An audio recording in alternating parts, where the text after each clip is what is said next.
அனைவருக்கும் வணக்கம்.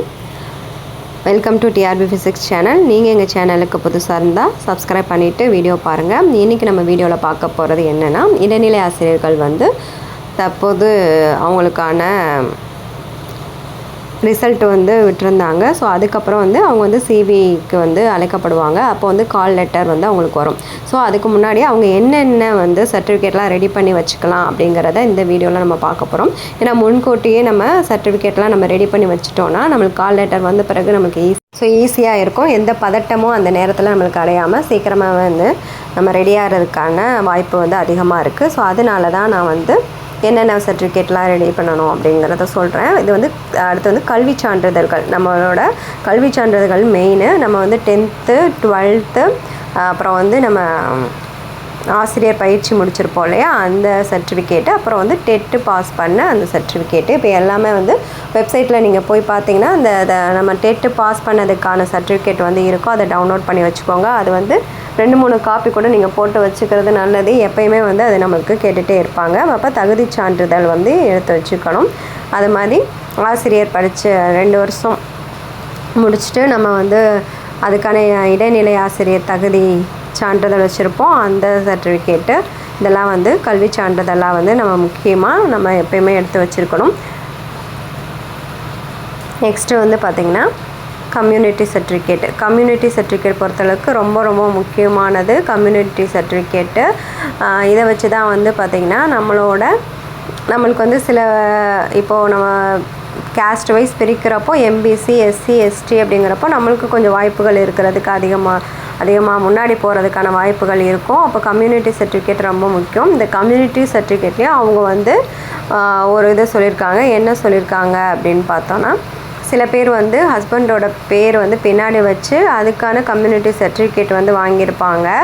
அது செல்லாது. அந்த மாதிரி ஏதாவது பெண்கள் கணவரோட பேரில் கம்யூனிட்டி சர்டிஃபிகேட் வாங்கியிருந்தாங்கன்னா அவங்க எந்த கேட்டகரியிலுமே சேர்த்துக்க மாட்டாங்க. இந்த மாதிரி பிசி எம்பிசி எஸ்சி அந்த கேட்டகரி இருக்கு இல்லையா, அதில் எதுலையுமே சேர்த்துக்க மாட்டாங்க. அது அவங்க எதில் சேர்த்துப்பாங்க அப்படின்னு பார்த்தோன்னா ஜென்ரல் கம்யூனிட்டியில் தான் அவங்க இருப்பாங்க. பொது பிரிவினராக தான் அந்த வகுப்பில் தான் அவங்க இருப்பாங்க. அவங்களுக்கு எந்த சலுகையும் வழங்க மாட்டாங்க. அதனால் கணவன் பேரில் வாங்காமல் எப்பயுமே நம்மளோட தாய் தந்தையர் அம்மா அப்பா அந்த நேமில் நம்ம வாங்கி வச்சுக்கணும் கம்யூனிட்டி சர்டிஃபிகேட்டு. அப்போ அதை தான் நம்ம மெயினாக பார்ப்பாங்க. அவங்களோட அப்பா பேரில் கம்யூனிட்டி சர்டிஃபிகேட் இருக்கா அப்படிங்கிறத செக் பண்ணுவாங்க. கம்யூனிட்டி சர்டிஃபிகேட் ரொம்ப முக்கியம். அது நல்லா ரெடி பண்ணி வச்சுக்கோங்க. ஜெராக்ஸ் எல்லாம் போட்டு எடுத்து நல்லா நீட்டாக எடுத்து வச்சுக்கோங்க. 2 செட்டு எல்லாத்துலேயுமே ஒரு ஜெராக்ஸ் போட்டு வச்சுக்கோங்க. இந்த மாதிரி எந்த ஆர்டரில் அவங்க வைக்க சொல்லியிருக்காங்களோ அது மாதிரி கரெக்டாக வச்சுட்டு எடுத்துகிட்டு போயிடலாம். அதுக்கப்புறம் வேறு என்ன சர்டிஃபிகேட் கேட்டிருக்காங்க அப்படின்னு பார்த்தோன்னா, சில பேர் இந்த தமிழ் வழி கல்விக்கு அப்ளை பண்ணியிருப்பாங்க. நிறையா பேர் தமிழ் வழியில் பயின்றிருப்பாங்க. அவங்களுக்கு சலுகைகள் வழங்குவாங்க. அப்போது அவங்க என்ன ஆகும்னா, அதுக்கான சான்றிதழ் அவங்க சப்மிட் பண்ணணும். அப்படின்னா தான் அவங்களுக்கான சலுகைகள் கொடுப்பாங்க. இப்போது நம்ம 1வது வகுப்புலேருந்து 10ஆம் வகுப்பு வரைக்கும் ஒரு ஸ்கூலில் படிச்சுட்டு அப்புறம் 11 12 இன்னொரு வகுப்பில் படிச்சிருந்தாலும் நம்ம ஒவ்வொரு ஸ்கூல்லையும் போயிட்டு நம்ம என்ன பண்ணணும்னா, அந்த தமிழ் வழி பயின்று சான்றிதழ் வாங்கணும். அதில் படிச்சிருக்கோம் அப்படிங்கிறதுக்கான ஒரு அத்தாரிட்டி அந்த ஸ்கூல் நம்ம படித்தோம் இல்லையா, அந்த ஸ்கூலோட ஹெட்மாஸ்டரோட சைன் போட்டு அந்த இது நம்ம சர்டிஃபிகேட் வச்சுருக்கணும். இது மாதிரி டிகிரி படிச்சிருந்தோம்னா டிகிரிலையும் யார்கிட்ட படிச்சிருந்தோமோ அது எந்த காலேஜில் படிச்சிருந்தோமோ அவங்க அந்த முதல்வர்கிட்ட போயிட்டு அவங்களோட அட்டஸ்டட் வாங்கிட்டு அந்த சான்றிதழ்லாம் ரெடி பண்ணி வச்சுக்கணும். இது ரொம்ப முக்கியமானது. இந்த சான்றிதழ் பிஎஸ் தமிழ் வழி கல்வி பிஎஸ்டிஎம் இந்த சான்றிதழ் உங்களுக்கு ஒரு நல்ல வாய்ப்பை கொடுக்கும். நல்ல கம்மியான மார்க் வாங்கியிருந்தால் கூட அவங்களுக்கு அதுக்கான மதிப்பெண்கள் கொடுக்கும்போது அவங்க ரேங்க் முன்னாடி போகிறதுக்கான வாய்ப்பு இருக்குது. இதனால் பணி கிடைக்கிறதுக்கான சான்சஸ் நிறையா இருக்கும். அதனால் மிஸ் பண்ணாமல் தமிழ் வழியில் நீங்கள் கல்வி பயின்றதீங்கன்னா அதுக்கான சான்றிதழை வாங்கி வச்சுக்கோங்க. இது வந்து என்னென்னா, என்னோடய ஃப்ரெண்டு வந்து இந்த மாதிரி தான் அவங்க வந்து தமிழ் வழி கல்வி போன UGTRB எக்ஸாம் எழுதியிருந்தாங்க. எக்ஸாம் எழுதிருந்து அவங்களுக்கு வந்து 100 மதிப்பெண்கள் வந்து வாங்கியிருந்தாங்க. ஃபிசிக்ஸில் தான்.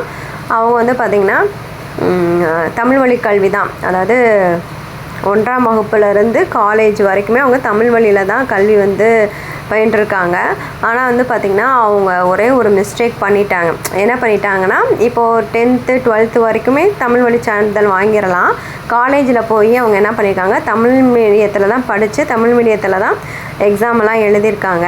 ஆனால் அவங்களோட அப்ளிகேஷன் அவங்க ஃபில் பண்ணப்போ என்ன பண்ணியிருக்காங்க, இங்கிலீஷ் மீடியம் அப்படிங்கிறத டிக் பண்ணிட்டாங்க. அப்போ அவங்களுக்கு வந்து சர்டிஃபிகேட் கொடுத்தப்ப இங்கிலீஷ் மீடியம்னே கொடுத்துருக்காங்க. ஆனால் அவங்க படித்ததும் தமிழில் தான், எக்ஸாம் எழுதுறதும் தமிழில் தான். ஏன்னா அது கவர்மெண்ட் காலேஜ்னால 2 மீடியமே இருந்திருக்கு. அப்போ அவங்க இங்கிலீஷும் போனால் போய்க்கலாம், தமிழில் போனாலும் போய்க்கலாம் அப்படிங்கிற ஆப்ஷன் இருக்கப்போ அவங்க தமிழில் படிக்க ஆரம்பிச்சிட்டாங்க. ஆனால் அப்ளிகேஷனில் இங்கிலீஷ் மீடியம் போட்டனால அவங்களுக்கான வாய்ப்பு வந்து போயிடுச்சு. அவங்க தமிழ் மீடியம்னு சொல்லி டிக் பண்ணியிருந்தாங்கன்னா அவங்க வந்து செலெக்ஷன் லிஸ்ட்டில் வந்திருப்பாங்க. அது வந்து ஒரு ரொம்ப கஷ்டமான விஷயமா ஆயிடுச்சு. நெக்ஸ்ட்டு வந்து பார்த்திங்கன்னா வேறு என்னென்னா என்ஓசினா என்ன அப்படின்னு பார்க்கலாம். என்ஓசிங்கிறது இப்போ ஏற்கனவே நம்ம வந்து ஒரு கவர்மெண்ட் ஜாப்பில் இருந்துகிட்டே வந்து இந்த ஆசிரியர் எக்ஸாமுக்கு பணிக்கான தேர்வுக்கு வந்து எழுதி அதில் வந்து பாஸ் பண்ணியிருப்பாங்க. அப்போ அவங்கெல்லாம் சர்டிஃபிகேட் வெரிஃபிகேஷன் போகிறப்போ அவங்க வந்து என்ஓசி சர்டிஃபிகேட் அவங்க வாங்கி வச்சுருக்கணும். அது வந்து அவங்களோட டிபார்ட்மெண்ட்டில் போயிட்டு அது வந்து வாங்கி வைக்கணும். அதுதான் வந்து என்ஓசி சர்டிஃபிகேட் அப்படின்னு சொல்கிறாங்க. அதுக்கப்புறம் வந்து மாற்றுத்திறனாளிகள் அவங்க ஹேண்டிகேப்பாக இருந்தால் அவங்க வந்து அந்த சான்றிதழ் வந்து சப்மிட் பண்ணணும் அப்படின்னு வந்து சொல்கிறாங்க.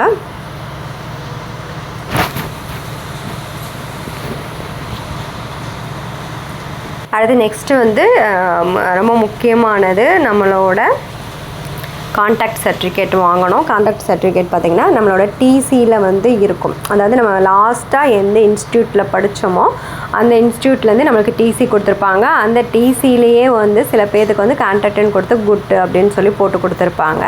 அந்த சர்டிஃபிகேட் வந்து அதை எடுத்து வச்சுக்கணும். அது இல்லாமல் வந்து இப்போ வந்து நம்ம வசிக்கிற இடத்துல ஒரு அரசு அலுவலகளாக இருப்பாங்க இல்லையா, அட்டஸ்டட் போடுவாங்க.